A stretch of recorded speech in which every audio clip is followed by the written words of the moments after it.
que esta es una estructura fundamentalmente de cartílagos, ¿verdad? Está compuesto de cartílagos dentro de su componente esquelético. Sabemos que a nivel de esta laringe vamos a encontrar 9 cartílagos, 3 impares y 3 pares, que en total van a dar 9. En el desarrollo de estos cartílagos intervienen fundamentalmente el cuarto arco faríngeo, ¿cierto? Y este cuarto arco faríngeo está inervado por el nervio vago o también llamado décimo pancreatiano, ¿cierto? Ahora, ¿cuáles son esos cartílagos que se van a desarrollar? ¿Cuáles son esos cartílagos laríngeos que se desarrollan a partir del cuarto arco faríngeo? Tenemos los que son únicos, unitarios, digamos, el cartílago epiglótico, que ya lo hemos mencionado, que también se llama epiglotis, el cartílago tiroideo, ¿no?, que básicamente lo vamos a poder observar externamente como la manzana de Adán, y el cartílago cricoides. Son los 3, digamos, impares. Y luego tenemos los cartílagos pares, que son, ¿cuáles? El aritenoides, cuneiforme y el epiglotis. Ahí está. 2, 4, 6 más los 3 impares son 9, ¿no? Ahí tenemos los 9 cartílagos de la laringe, que ya hemos dicho, tenemos origen a partir del cuarto arco faríngeo. Ahora también un punto para mencionar chiquito es el hueso hioides, ¿no? El hueso hioides es una estructura que está relacionada con la laringe. El hueso hioides, ¿dónde se origina? ¿Cuál es su punto de origen? El segundo arco faríngeo y el tercer arco. El segundo y el tercer arco faríngeo. Entonces, el segundo arco faríngeo que va a dar lugar al cuerpo del hioides, básicamente casi todo el cuerpo del hioides, y el tercer arco faríngeo que da origen a la base o la parte inferior de ese hueso hioides y a las astas mayores del hioides. ¿Sí? Ese es el tercer arco faríngeo. No se olviden que el segundo arco faríngeo es inervado por el séptimo, que es el facial, y el tercero por el noveno, que es el glosofaríngeo. En los arcos faríneos, facilito, no se deben de olvidar: 5, 7, 9, 10. O sea, como si fuera una secuencia numérica, salvo el 10. Pero 5, 7, 9, 10. Y en este orden: segundo, tercero, cuarto, quinto. Perdón, primero, segundo, tercero, cuarto y el quinto que no se tome en cuenta. Entonces, en ese orden se inervan los arcos faríneos, con el quinto, el séptimo, el noveno y el décimo. Ahora, y dentro del décimo par craneal, sabemos que para la laringe hay 2 nervios, ¿cierto? ¿Cuáles son esos 2 que nacen del vago? El laringio recurrente y más arribita es el nervio laringio superior, ¿cierto? Son los 2 que van a intervenir en la inervación del cuarto arco faríngeo, de los músculos que guardan relación con el cuarto arco faríngeo.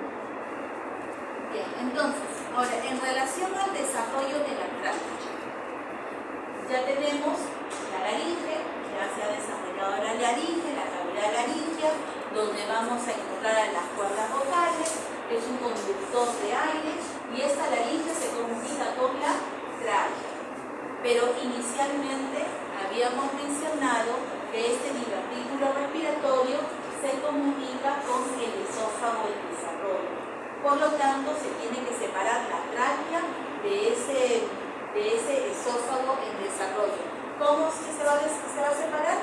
Simplemente por el desarrollo del tabique tráqueo-esofágico, ¿cierto? Entonces, ahí lo vemos, al tabique tráqueo-esofágico. ¿Qué es lo que sucede? Lo que vemos acá.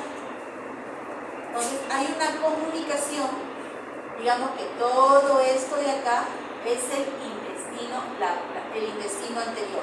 Esta es la parte ventral o la cara ventral, esta es la cara dorsal. Todo este es el intestino anterior. braquial que va a ir desarrollando el esófago y hacia la parte ventral que hay el crecimiento del divertículo respiratorio. Hemos mencionado que la parte superior de este divertículo está desarrollando la laringe y la tráquea, y en la parte inferior se van a desarrollar las yemas bronquiales. Pero estos no pueden estar comunicados siempre, sino que se tiene que formar un tabique. Entonces, a nivel de esta hendidura laringotraqueal, se van a formar estos pliegues hacia la parte interna. Estos pliegues van a ir creciendo medialmente de tal manera que al final se forma un tabique, separando el esófago de la tráquea. En eso consiste básicamente el desarrollo de la tráquea, ¿no? Es un tubo que se forma a partir del divertículo laringotraqueal y que se separa del esófago mediante la formación del tabique tráqueo-esofágico, como lo vemos aquí. Bien, eso es lo que les mencionaba. Tenemos aquí el esófago, intestino anterior, en la cara ventral se va desarrollando todo esto de acá, que es el divertículo primitivo. Tiene que haber una separación entre el esófago y este divertículo primitivo. Ya hemos mencionado que la parte superior de este divertículo laringotraqueal da lugar a la laringe y a la tráquea, y las partes inferiores de este divertículo respiratorio dan lugar ¿a qué? A las yemas o brotes bronquiales. Y es a partir de estos brotes bronquiales donde se desarrolla todo el árbol bronquial, ¿no? Entonces, así de fácil, es secuencial. Lo que ya habíamos mencionado para el desarrollo del tabique tráqueo-esofágico. Entonces, nuevamente repitiendo, ¿no? La tráquea se va a desarrollar a partir del divertículo laringotraqueal, que inicialmente tiene comunicación con el esófago, pero se tiene que formar un tabique tráqueo-esofágico para separar los dos tubos en formación. Tenemos el desarrollo de la tráquea, ahora pasamos al desarrollo del árbol bronquial. En relación al desarrollo del árbol bronquial y de la maduración pulmonar, básicamente vamos a encontrar dos periodos. El periodo embrionario y luego viene el periodo fetal. El periodo embrionario es aquel que se va a corresponder entre la cuarta y la séptima semana de vida embrionaria. Todo lo demás, todo lo que es el periodo fetal, que corresponde a 4 etapas, va a empezar de la octava semana para adelante. Aunque esto de las semanas de inicio de cada una de las etapas, en realidad no están estandarizados, ¿no? O sea, no es que todos los libros digan, empieza la cuarta, termina la séptima, empieza a la novena y termina a la 16. No, van a encontrar ustedes una variación de más o menos 1 o 2 semanas, ¿no? Más o menos. Pero lo cierto es que el desarrollo embrionario, eso sí, prácticamente es uniforme para todos los autores y menciona que ese desarrollo embrionario va desde la cuarta hasta la séptima semana de vida intrauterina. Luego pasamos a la etapa o al periodo fetal. El periodo fetal básicamente corresponde al crecimiento de este árbol bronquial y también al desarrollo y maduración del pulmón propiamente dicho. Consta de 4 etapas, ¿no? La etapa pseudoglandular, la canalicular, sacular y finalmente la etapa alveolar. A su vez, vamos a ver que esta etapa alveolar se subdivide en dos fases.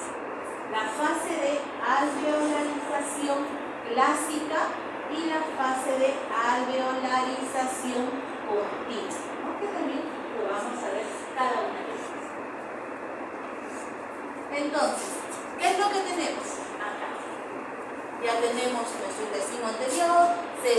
desarrolló nuestro divertículo, se fue desarrollando el tabique y finalmente tenemos ya nuestras dos estructuras completamente separadas, ¿no? Por detrás el esófago, por delante la tráquea. Entonces ya hemos revisado hasta aquí, hasta la tráquea. Ahora vamos a revisar lo que son las yemas bronquiales. Ya hemos dicho que las yemas bronquiales se desarrollan en la parte más distal del divertículo respiratorio. Y a partir de estos brotes o yemas bronquiales se van a desarrollar aquí los bronquios principales. ¿Sí? Entonces, hasta el desarrollo de los bronquios principales corresponde el periodo embrionario. Entonces, el periodo embrionario corresponde al desarrollo de la tráquea, desarrollo de los bronquios principales, desarrollo del diafragma. El diafragma también ya empieza a desarrollarse. Entonces, acá tenemos las yemas bronquiales primarias y que han dado lugar a estas estructuras de acá, que son los bronquios primarios o principales. Hasta aquí corresponde el periodo embrionario, que se da entre la cuarta y la séptima semana, ¿no? Bien, eso es lo que habíamos mencionado. Los brotes bronquiales dan lugar al desarrollo de los bronquios principales derecho e izquierdo. Ahora, aquí tenemos lo que ya habíamos ido mencionando en relación al desarrollo de la pleura. Hemos visto que la pleura es esa estructura que recubre tanto la caja torácica como el parénquima pulmonar que está en desarrollo. Tiene dos orígenes, ¿cierto? La pleura parietal, que es la más externa, la pleura parietal que recubre la caja torácica, tiene su origen a nivel del mesodermo somático. Y la pleura visceral tiene su origen en el mesodermo esplácnico o visceral. Bien, entonces ya hemos concluido con lo que vendría a ser la etapa embrionaria. Ahora nos vamos a las etapas de maduración propiamente dicha del pulmón, que es el periodo fetal, ¿no es cierto? Ahora, aquí, esto van a encontrar ustedes que hay una variación. Algunos autores ponen, sí, la quinta semana, van a encontrar que otros ponen la sexta y otros ponen la séptima semana. O sea, aquí van a encontrar cierta variación. La etapa pseudoglandular va a culminar aproximadamente en la semana 16. ¿Por qué se le dice pseudoglandular? Porque el epitelio que reviste todo ese árbol bronquial que está en desarrollo semeja a un epitelio glandular. El pulmón ni los bronquios son glándulas, ¿no? Pero estos epitelios semejan a un epitelio glandular, por eso le ponen el nombre de etapa pseudoglandular. En esta etapa pseudoglandular no hay una diferenciación ni especialización de las células alveolares. No se produce, no se forma, no se desarrolla todavía la barrera hematogaseosa. Por lo tanto, los bebés que nacen en este periodo, en este tiempo, con este tiempo de vida, van a morir, porque no van a poder adaptarse al medio externo. No hay células alveolares tipo 1, tipo 2, ni mucho menos el desarrollo de alveolos, ni el desarrollo de la barrera hematogaseosa. Por eso es que, como dice ahí, no es posible la respiración y los fetos no van a vivir. Entonces, esta etapa pseudoglandular, ¿de dónde a dónde va? Ya hemos terminado con la formación de los brotes bronquiales primarios, ¿no es cierto? A partir de esos brotes bronquiales primarios, que son dos, se dan los brotes bronquiales secundarios, que en el lado derecho son tres, porque tenemos tres lóbulos, superior, medio e inferior, y en el lado izquierdo tenemos dos brotes bronquiales secundarios, tenemos A partir de estos brotes bronquiales secundarios se desarrollan los terciarios. Y a partir de estos terciarios se desarrollan los bronquiolos terminales. Entonces, la etapa pseudoglandular va a culminar con el desarrollo de los bronquiolos terminales. Aquí terminamos con la etapa pseudoglandular.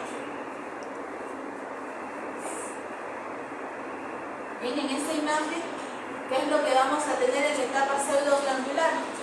El desarrollo de toda la rama bronquial hasta los bronquios terciarios, como habíamos mencionado, y a partir de estos segmentarios o bronquios terciarios vamos a tener el desarrollo de los bronquiolos terminales, ¿cierto? Como ustedes pueden observar aquí, estos bronquiolos terminales están constituidos por un mismo epitelio que viene desde arriba, que es este epitelio cúbico. También aquí, para hacer mención, el pulmón, por el desarrollo de este sistema respiratorio, también contribuye con la formación del líquido amniótico. Este epitelio bronquial secreta o participa en la formación del líquido amniótico. ¿Qué otra característica vamos a encontrar en esta etapa pseudoglandular? Como vemos aquí, ya vamos a observar vasos sanguíneos, capilares pulmonares. Pero estos capilares todavía no entran en contacto con este epitelio del árbol bronquial. ¿Eso qué quiere decir? Que no hay desarrollo, como habíamos mencionado, de la barrera hematogaseosa. No hay conexión todavía.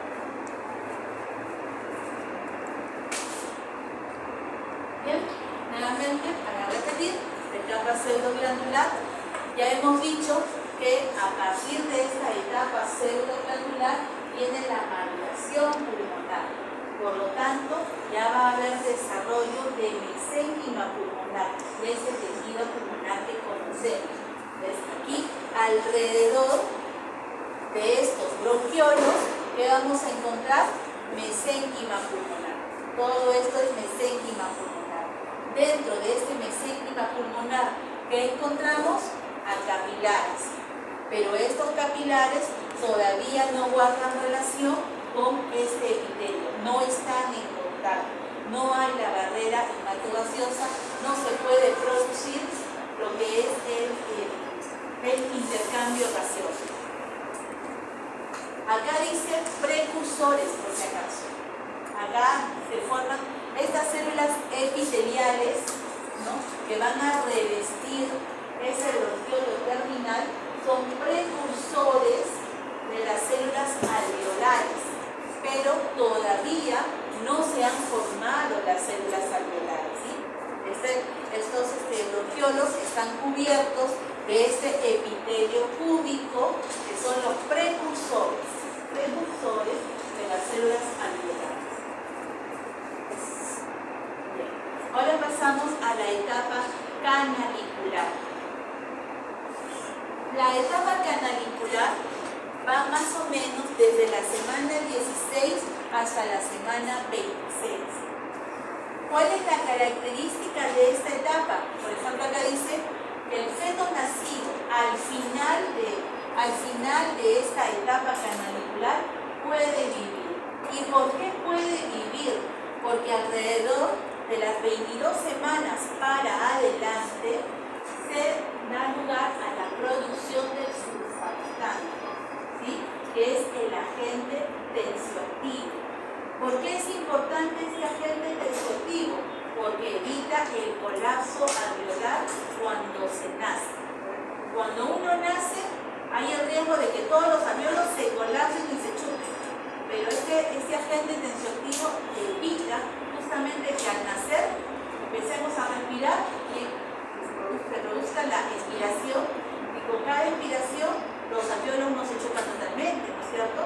Se bota el aire, pero los alveolos se quedan así, no se quedan completamente obliterados. Y gracias aquí a la agente tensioactivo. Es por eso que a partir de las 22 semanas para adelante, incluso algunos libros dicen que a partir de las 22 semanas. pero para más o menos guardar relación con lo que es el aborto, vamos a considerar las 22 semanas. Entonces, a partir de las 22 semanas, se produce este agente tensioactivo que va a permitir que ese feto respire al nacer, que va a permitir que esos alvéolos no se colapsen. Entonces pueden sobrevivir, pero a partir de las 22 semanas. Ahora, esta etapa canalicular, ¿de dónde a dónde va a corresponder el desarrollo? Nos hemos quedado en los bronquiolos terminales, en la etapa pseudoglandular. Habíamos dicho que en la etapa glandular se quedan hasta ahí, desarrollo de los bronquiolos terminales. En esta etapa canalicular, ¿qué es lo que sucede?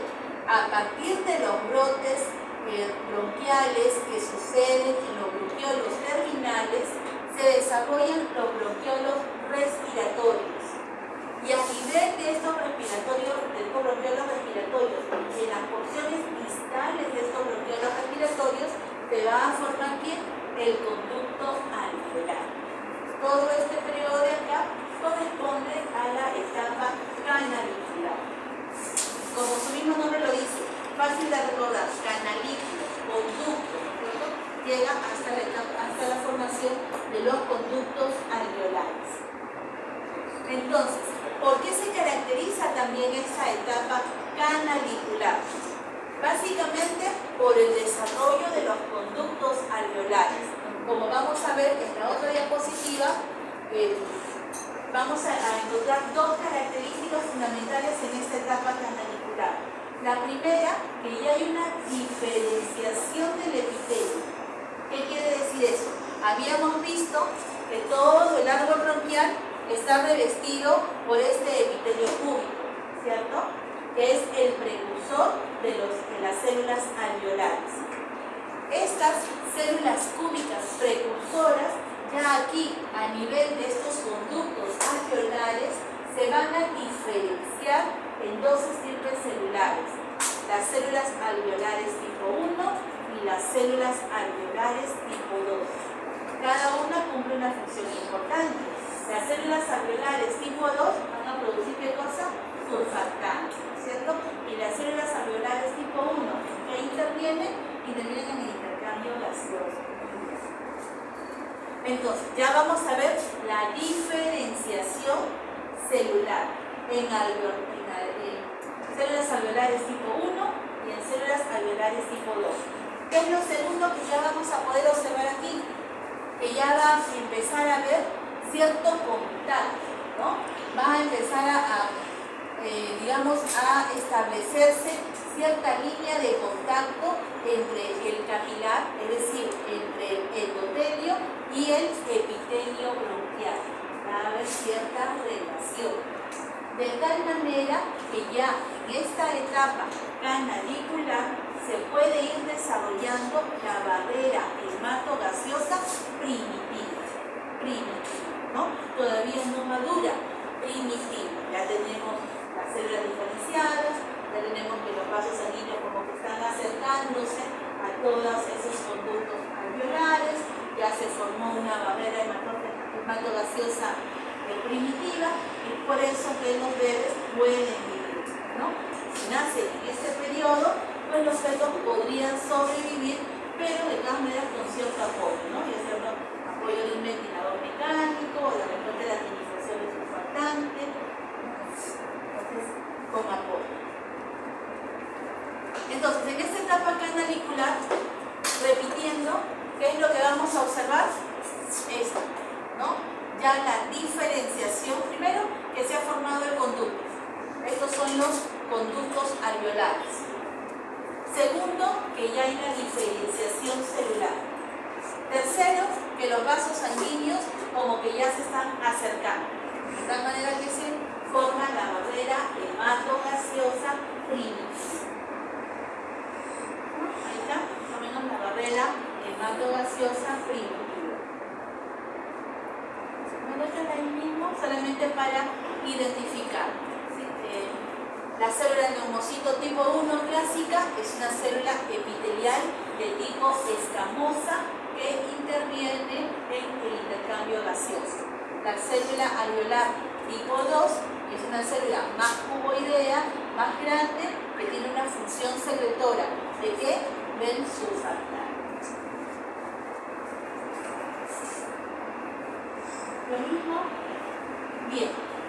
Luego tenemos la siguiente etapa, que es la etapa sacular.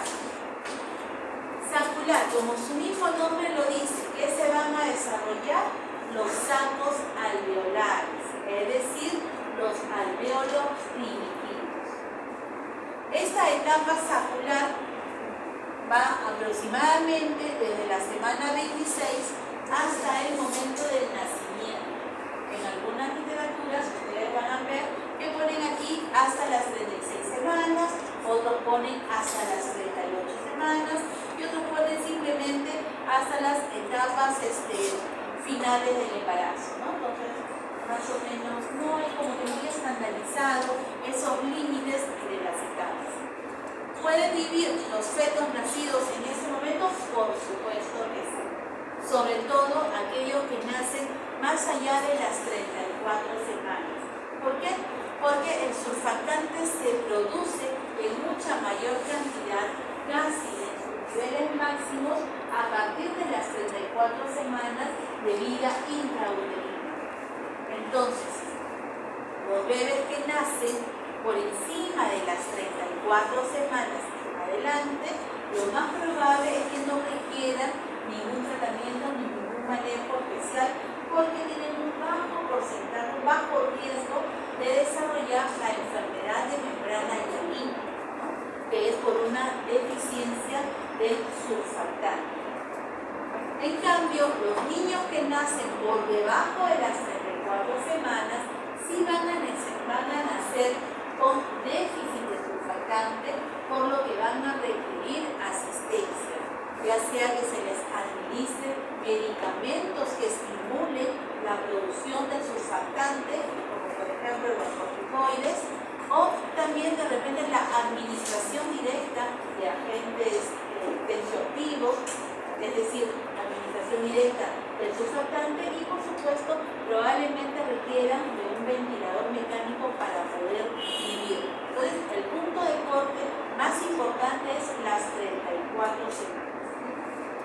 Estos fetos pueden nacer, pueden vivir con una asistencia adecuada. Lo que habíamos mencionado. Entonces, esta etapa sacular, ¿en qué consiste? La formación de los alvéolos primitivos, de los sacos alveolares.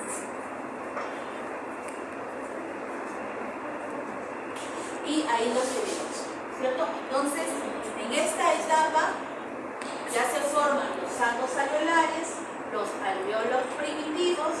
Ya hemos visto que hay una mayor, digamos, diferenciación celular.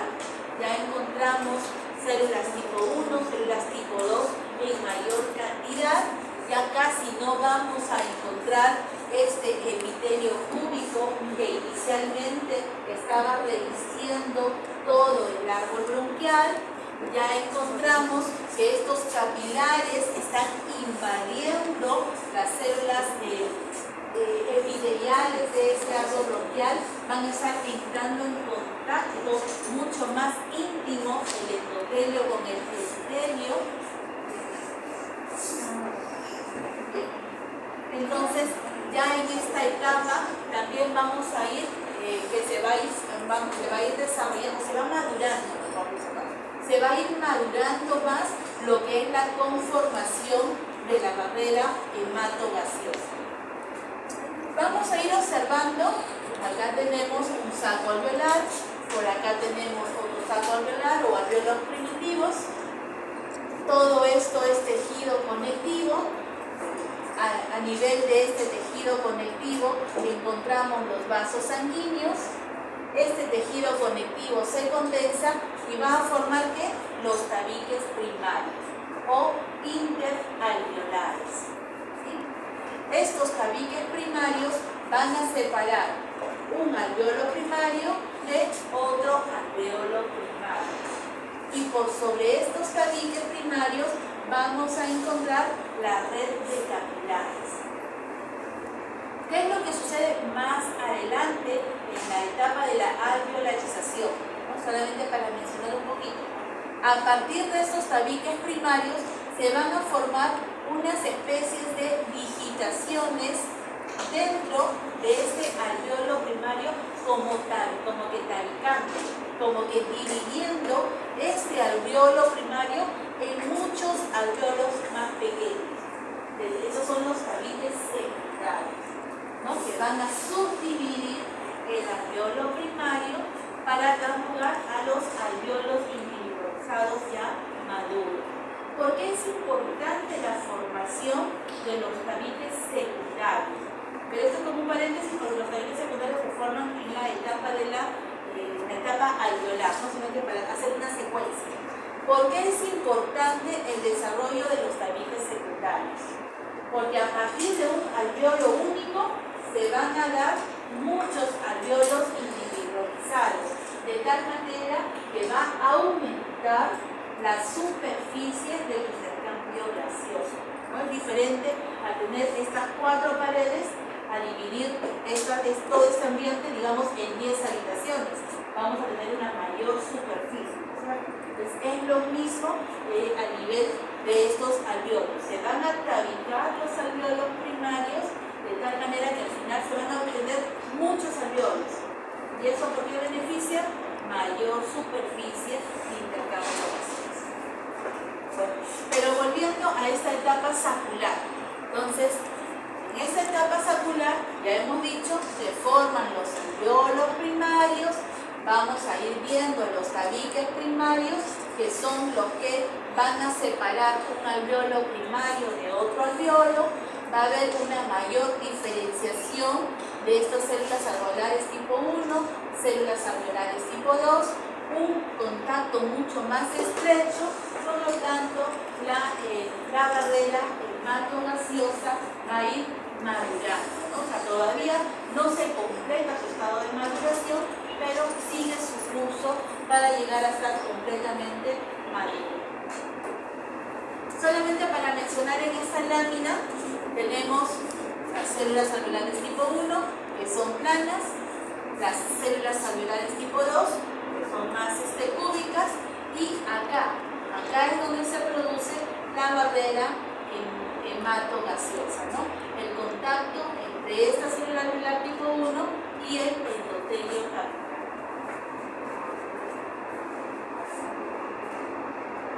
Lo que ya habíamos mencionado.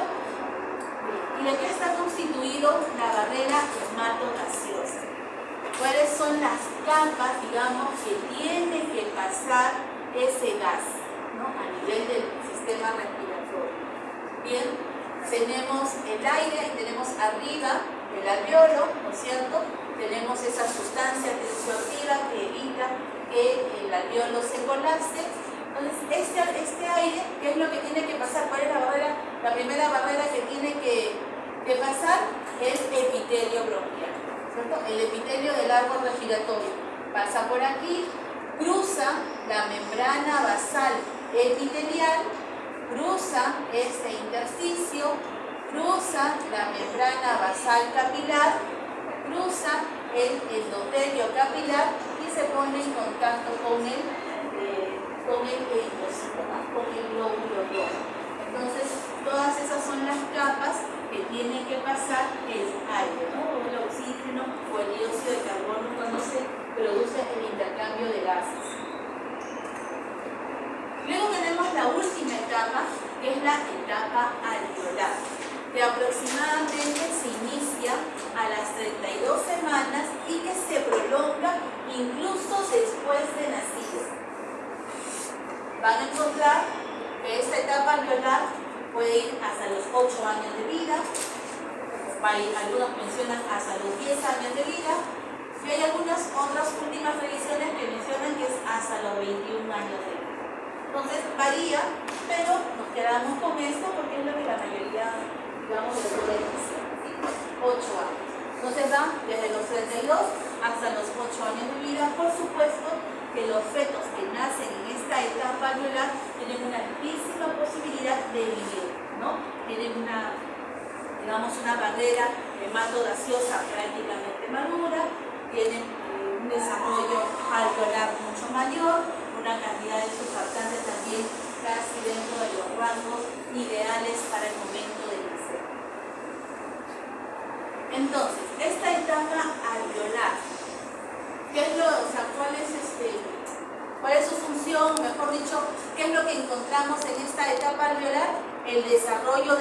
alvéolos verdaderos.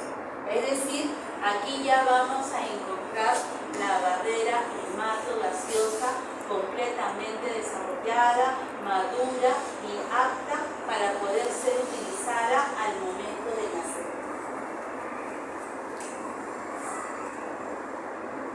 Bien, entonces, simplemente maduración. Aquí vamos a encontrar, fíjense ustedes, aquí tenemos ya el alvéolo maduro. Prácticamente ya no tenemos células cúbicas o células cúbicas del árbol bronquial. Prácticamente son todas células alveolares tipo 1, tipo 2. Vamos a encontrar que todos los capilares están en contacto con ese epitelio, es decir, una barrera hematogaseosa madura. Lo mismo, ¿no es cierto? Ahora, ¿qué es lo que también se menciona? Que cuando nacemos, vamos a nacer, para la redundancia, con aproximadamente 150 millones de alvéolos. Pero estos alvéolos, en el tiempo, como habíamos observado, pueden, digamos, aumentar en número hasta los 8 años de vida aproximadamente.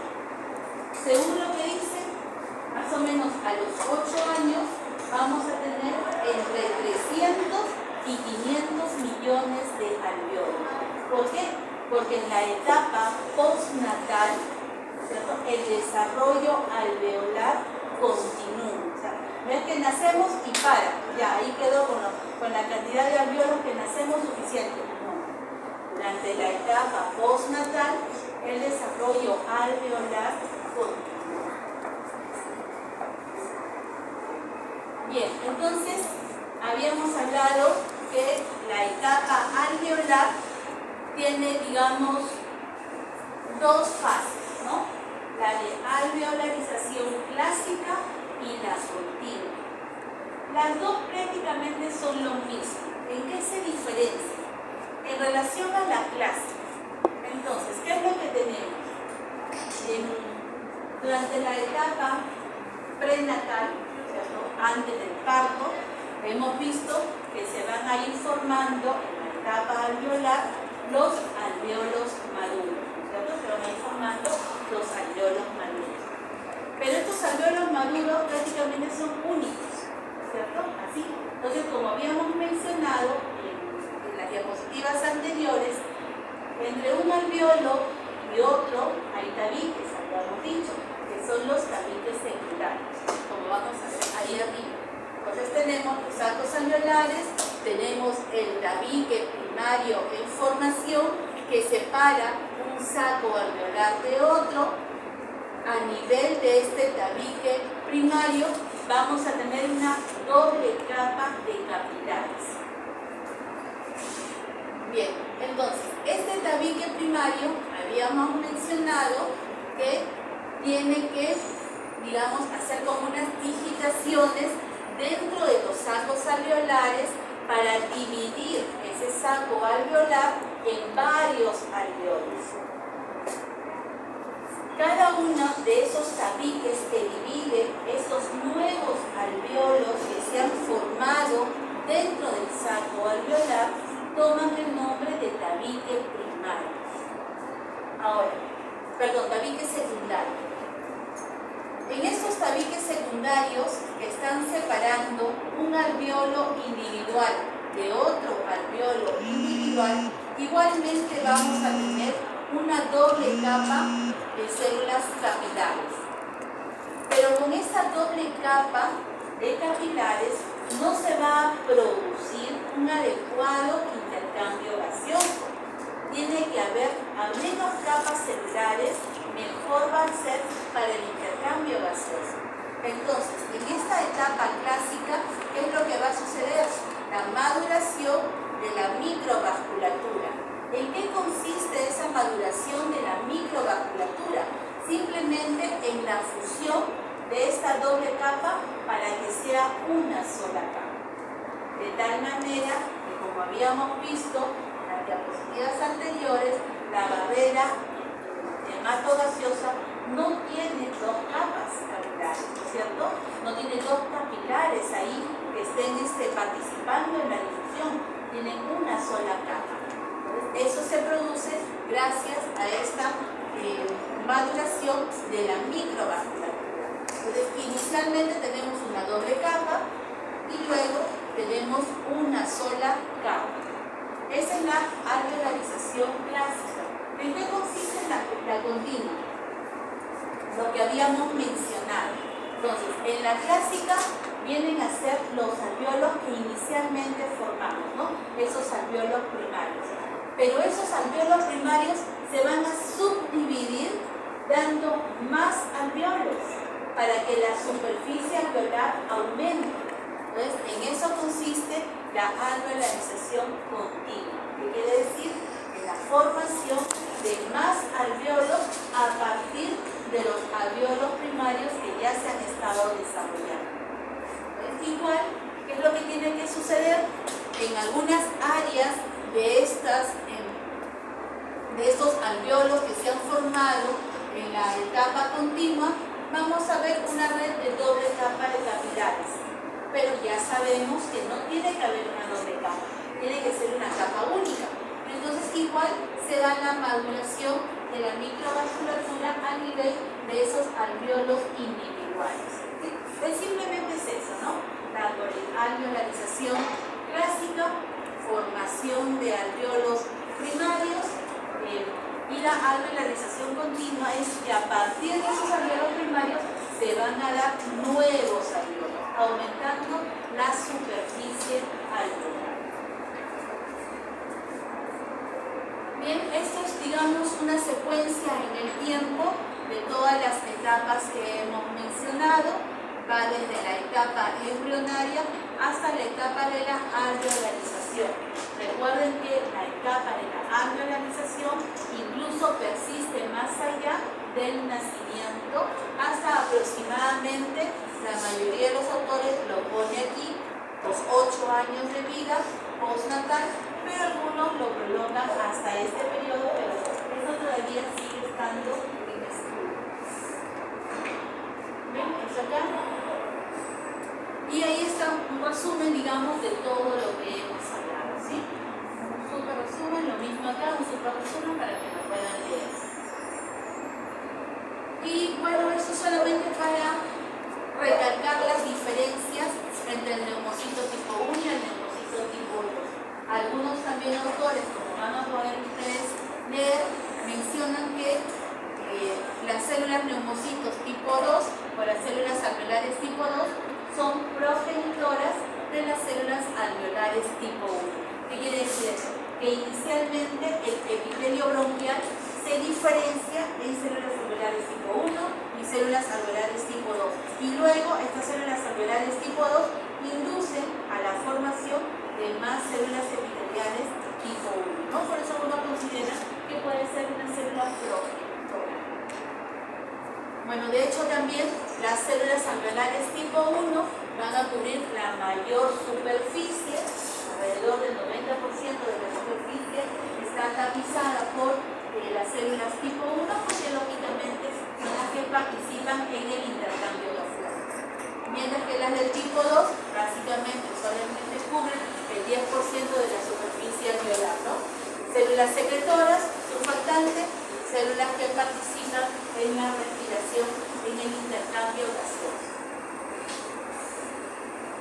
Bien, ahí terminamos. La verdad es que este tema es bastante sencillo, secuencial, chico, corto. ¿Alguna pregunta? ¿Alguna pregunta?